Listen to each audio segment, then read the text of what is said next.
Sapa Indonesia Pagi kembali hadir untuk Anda Saudara bersama saya Nanda Aprilia. Sejumlah pemilik kafe belakangan dirundung kekhawatiran memutar lagu-lagu ciptaan musisi Indonesia di tempat usahanya. Sebab pemilik usaha tersebut akan dikenakan royalti sesuai dengan ketentuan. Sejumlah pemilik kafe, restoran, mal, hingga tempat hiburan belakangan dirundung kekhawatiran memutar lagu-lagu ciptaan musisi Indonesia di tempat usahanya. Pasalnya, mereka akan dikenakan royalti sesuai ketentuan. Guna mengatasi hal itu, salah satu kafe di kawasan Jakarta Selatan memilih untuk tidak memutar lagu-lagu ciptaan musisi Indonesia. Mereka memutuskan untuk menggantinya dengan musik instrumen. Peraturan itu sebenarnya saya baru tahu ini ya, gitu. Akhirnya ya udah kalau misalkan musisi Indonesia itu menetapkan untuk membayar royalti, ya kita stylenya instrumen atau enggak lagu-lagu barat aja, gitu. Berarti kalau menurut Mas nih harus bayar royalti lagi gimana itu? Kayaknya sih nggak pas ya Kak, karena kita di platform itu udah premium gitu. Saya pikir nggak perlu bayar royalti lagi gitu. Itu sih paling. Komisioner Bidang Hukum dan Ligitasi Lembaga Manajemen Kolektif Nasional atau LMKN Marcel Sihaan menyebut, polemik ini dapat diselesaikan dengan diskusi yang berlandaskan pengetahuan. Menurut Marcel, diskusi dapat menjadi salah satu jalan keluar. Kasus ini mencuat setelah salah satu gerai makanan di Bali harus berhadapan dengan hukum lantaran tidak membayar royalti. Hal itu pun merambat ke sejumlah tempat usaha seperti kafe, restoran, hingga tempat hiburan yang enggan memutar lagu-lagu ciptaan musisi Indonesia. Tim Liputan, Kompas TV. Untuk membahas soal royalti musik, Saudara, kita sudah terhubung melalui sambungan daring bersama dengan Agung Dharma Sasongko, selaku Direktur Hak Cipta dan Desain Industri Direktorat Jenderal Kekayaan Intelektual atau DJKI, Kementerian Hukum Republik Indonesia. Selamat pagi Pak Agung. Selamat pagi, Mbak. Sehat Pak? Sehat, Alhamdulillah. Alhamdulillah. Pak Agung, sebenarnya apa royalti musik dan tujuan dari kebijakan ini, Pak?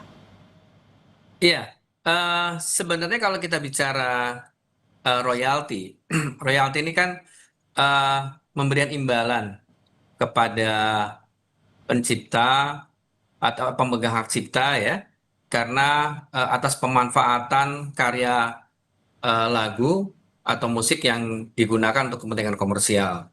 Jadi sebenarnya kalau kita melihat dari ketentuan ini, sebenarnya ketentuan ini sudah sejak lama. Sejak ada Undang-Undang Hak Cipta tahun 82, itu juga sudah diatur bahwa ada penghargaan kepada pencipta atau pemegang hak dan pemilik hak terkait. Ya. Nah, jadi sebenarnya kalau kita melihat di dalam ketentuan undang-undang, ini sudah diatur sejak dulu, gitu ya.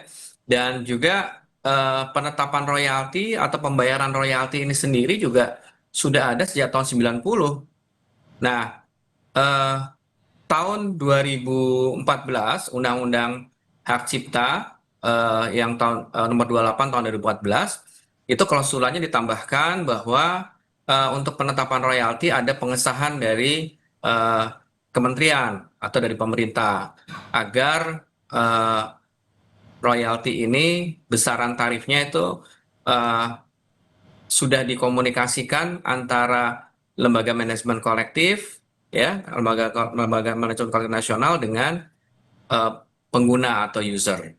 Nah, seperti itu. Oke, Nah, Kak. jadi pengesahan itu sejak tahun 2016 sudah ada pengesahan, tapi kalau praktek pembayaran royalti sudah ada dari tahun 90 sudah ada itu. Oke, ini sebenarnya memang sudah diatur sebelumnya di UU Hak Cipta. Tapi kalau Iya, untuk hak cipta sudah ada sebetulnya. untuk karya-karyanya sendiri memang untuk karya khususnya di Indonesia saja atau mungkin juga dari internasional atau seperti apa, Pak Agung? Ya, sebenarnya praktek ini juga secara internasional juga ada. Jadi ketika pembayaran royalti ini tidak hanya untuk musisi Indonesia, tapi juga untuk luar negeri. Jadi ketika penarikan royalti yang dikenakan, ya itu juga sama saja kita juga membayar royalti untuk yang di luar negeri. Karena kan kita juga menyerahkan repertoar ke lembaga manajemen kolektif internasional di SISEK di internasional menyerahkan kepada mereka repertoarnya dan kemudian nanti mereka yang akan menarik kalau lagu-lagu kita digunakan di luar negeri. Nah, nanti setelah itu mereka akan memberikan kepada musisi kita yang ada di Indonesia. Itu mekanismenya dan sebaliknya. Kita juga mendapat repertoar dari internasional untuk menarik yang lagu-lagu yang diputar di Indonesia, lagu-lagu asing yang di Indonesia. Jadi semua yang ditarik itu sebenarnya tidak hanya untuk lagu Indonesia saja, tapi lagu internasional juga ditarik gitu. Oke. Nah, sebenarnya ini sudah berlangsung lama hal seperti itu. Oke, kalau untuk besaran royaltinya sendiri ini diatur oleh siapa sebenarnya Pak Agung? Dan bagaimana untuk klasifikasinya?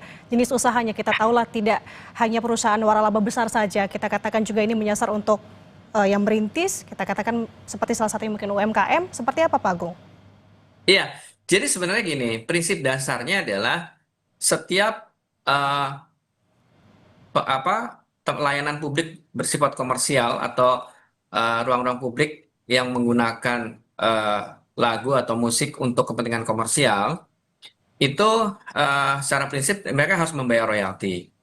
Nah, tetapi kalau kita lihat juga di dalam ketentuan undang-undang peraturan pemerintah nomor 56 tahun 2021 ya, itu ada klausula yang menyebutkan bahwa ada perbedaan tarif yang untuk UMKM atau usaha mikro menengah gitu ya. Dan juga itu didasarkan kepada hal-hal yang berkaitan dengan ruang lingkup tempat usahanya gitu ya. Terus kemudian eh, kemampuan usahanya bagaimana. Jadi artinya tetap akan ada keringanan-keringanan yang diberikan gitu ya. Nah, selama ini yang praktek saya pantau dari lembaga manajemen kolektif nasional yang melakukan penarikan royalti, itu ada perbedaan-perbedaan yang digunakan ya. Jadi kalau seperti contohnya di dalam keputusan Menteri tahun 2016 ini terkait dengan tarif royalti, di situ sudah ada banyak ketentuan-ketentuan yang eh, dalam kategori eh, layanan publik bersifat komersial, seperti kafe, restoran, gitu ya.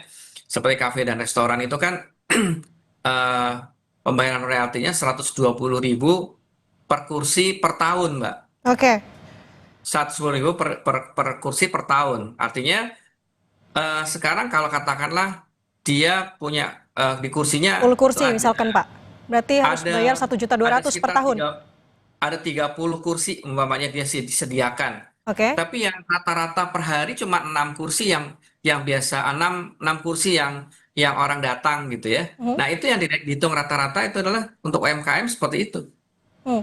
Dilihat tingkat minimalnya gitu ya. Nah, atau mungkin ada hal lain lagi yang mungkin bisa disampaikan bagaimana keadaan tempat usahanya. Nah, ini kan hal-hal yang artinya bisa dijadikan sebagai patokan gitu ya. Dan sekarang ini kalau kita lihat eh, sudah cukup banyak ya tempat-tempat usaha ya yang membayar royalti ya. Hmm. Jadi kalau kalau berdasarkan data yang kita peroleh itu seperti contohnya restoran itu sudah cukup banyak, bahkan tahun 2024 itu sudah ada sekitar 219 restoran yang membayar royalti, terus kemudian tempat karaoke itu ada 744, Hmm. kemudian ada apa namanya mall pertokoan ada sekitar 532 yang membayar, ya ini seluruh Indonesia ya kategori Oke. seperti itu. Artinya memang sudah banyak dari tahun ke tahun yang memang melakukan pembayaran royalti yang secara apa sejak lama sudah berlangsung gitu ya. Oke. Pak Agung, harus dikonfirmasi 120.000 ini memang diperuntukkan untuk perusahaan atau pelaku usaha yang memang memiliki usaha besar atau waralaba besar, atau juga ini menyasar untuk UMKM juga 120.000 per kursi? Iya tadi kan standarnya 120.000 per kursi ya untuk restoran ya contohnya Oke. gitu ya. Nah tapi kan tadi kalau untuk UMKM ada keringanan-keringanan lagi Oke. yang didasarkan pada tempat usaha, kemudian kemampuan berusaha itu kan juga dilihat oleh LMKN, Lembaga Manajemen Kolektif Nasional tuh artinya tidak serta-merta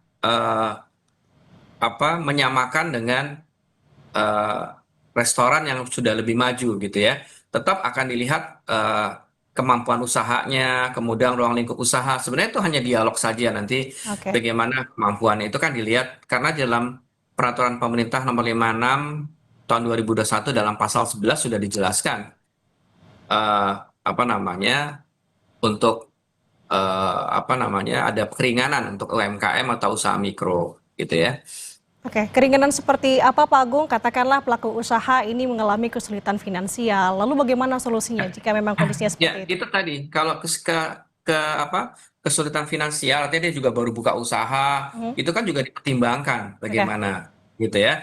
Nah, artinya kita itu mungkin ada hal-hal yang mungkin bisa bisa dilihat apa namanya kemampuannya dan sebagainya gitu.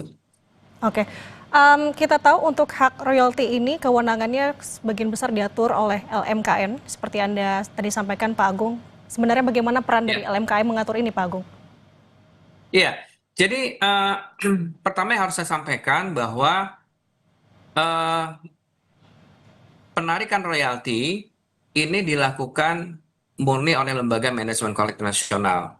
Jadi bukan oleh pemerintah. Pemerintah itu hanya melakukan pengawasan terhadap kinerja lembaga manajemen kolektif sebagai lembaga yang melakukan penarikan royalti. Jadi kedudukan dari lembaga manajemen kolektif nasional ini melakukan penarikan satu pintu atas pemanfaatan lagu atau musik yang digunakan untuk kepentingan komersial, untuk kepentingan apa komersial di layanan publik bersifat Oke. komersial pada ruang-ruang publik gitu ya. Nah, kemudian setelah itu ditarik dalam menggunakan eh, akun bank LMKN, kemudian mereka akan mendistribusikan kepada lembaga manajemen kolektif yang ada di bawahnya untuk diteruskan kepada pemegang hak cipta dan pemilik hak terkait seperti penyanyi, musisi, dan juga produser rekaman. Nah, seperti itu. Itu cara bekerja dan Hmm. kedudukan mereka seperti itu.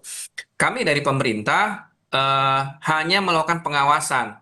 Jadi mereka harus lapor kepada pemerintah tentang apakah mereka sudah mendistribusikan secara benar dan kemudian sudah sampai kepada pemegang hak. Nah, ini merupakan tugas dan fungsi pemerintah untuk melakukan pengawasan.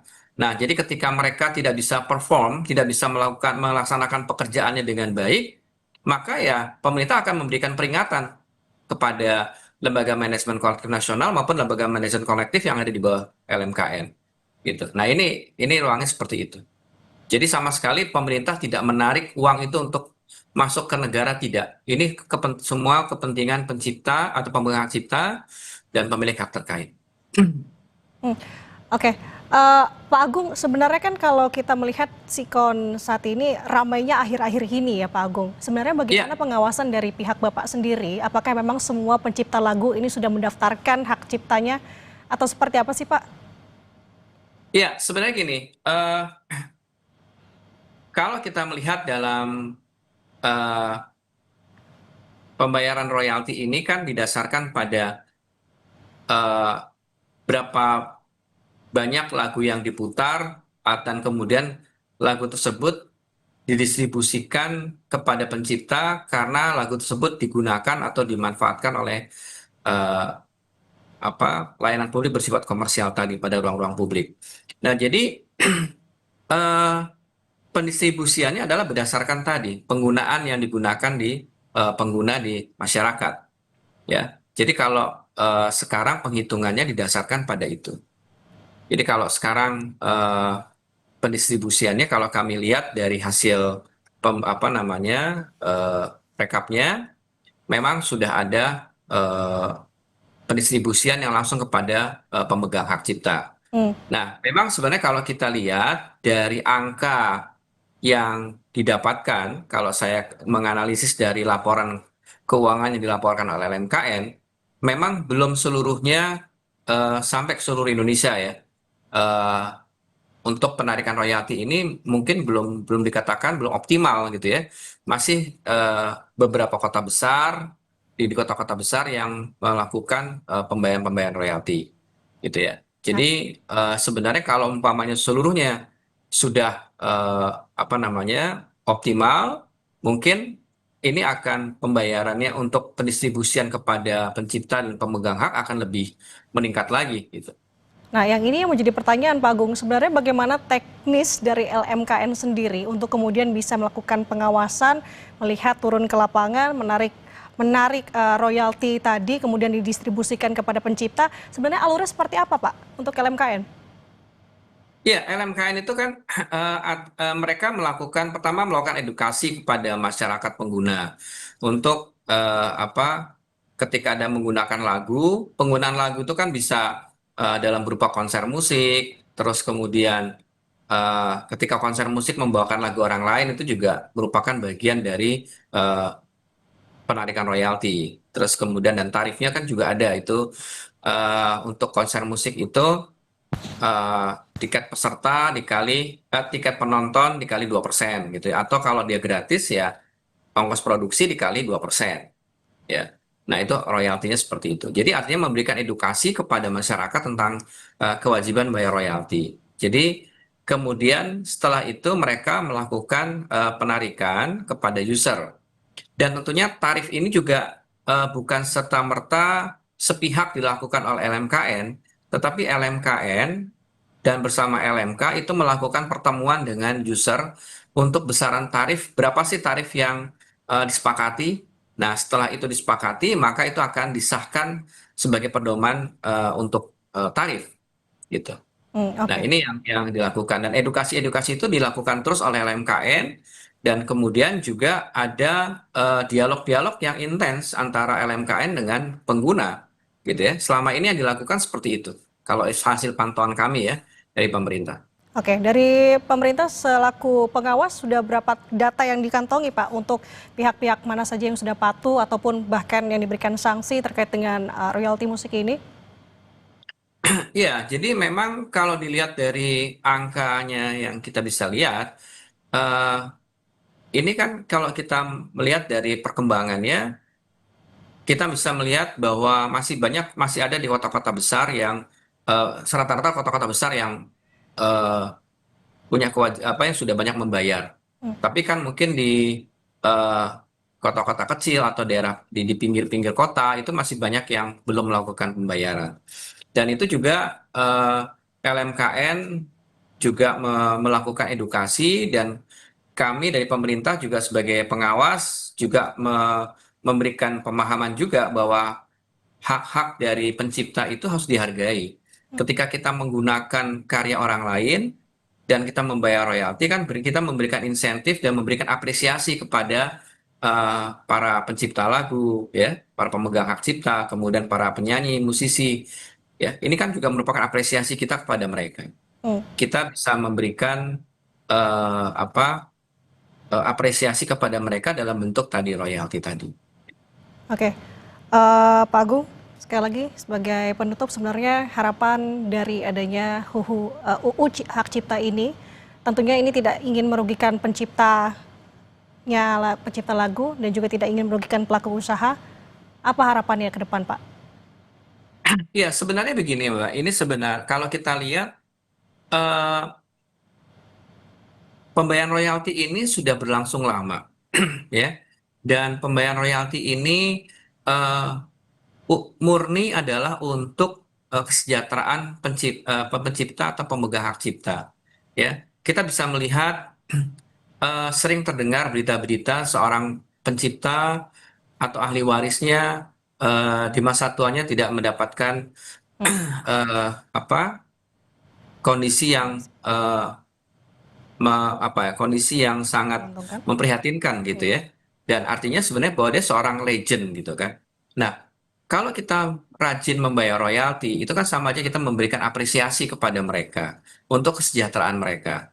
Nah, ini harus kita pahami bahwa kemudian juga pembayaran royalti oleh eh, pengguna ya ini juga dalam rangka untuk memberikan apresiasi untuk kesejahteraan dari pemegang hak cipta seperti pencipta, musisi dan sebagainya.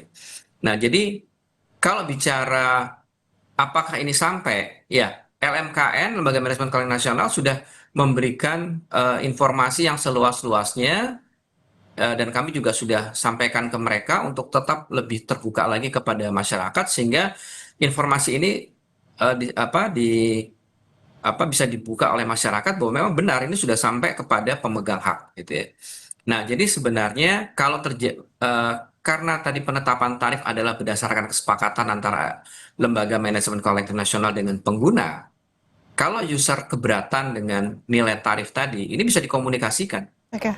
Bisa dikomunikasikan. Karena memang tadi di dalam undang-undang sendiri dalam pasal 89 ayat 3 juga sudah disebutkan bahwa ada kelaziman yang berlaku di masyarakat. Oke. Jadi artinya bisa dikomunikasikan bahwa mereka usulannya berapa. Nah, itu silahkan mereka bicarakan dengan hal itu. Oke. Oke, baik Pak Agung, kita sudah mencatat poin yang Anda sampaikan. Sosialisasi keterbukaan dari LMKN terkait dengan hal ini menjadi garis penting. Terima kasih atas waktunya bersama dengan kami di Sapa Indonesia Pagi, Pak Agung Dharma Sasongko. Terima kasih, sehat selalu. Tetap bersama kami di Sapa Indonesia Pagi, Saudara. Seorang pria penumpang pesawat Lion Air JT